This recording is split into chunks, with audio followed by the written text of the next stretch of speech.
Yeah, welcome to Ifeomi Plumbings. This is set for pressure testing. This is the inlet. This is where it came in from. This is our shower. The height of our shower is 110. That's 110. We go all the way. The width of our shower area is 70 in this bathroom. We have a 70, and that's the middle of the 70 where we have that shower connected. Then the next we have our WC. This is our WC at 60. We give our WC 60. Okay, so we move on to where we have our water heater.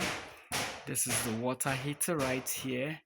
The next place you're seeing is the washing basin and our pressure testing bucket, where we're going to run a pressure test right away. Keep a date with us as you follow us on all social media handles.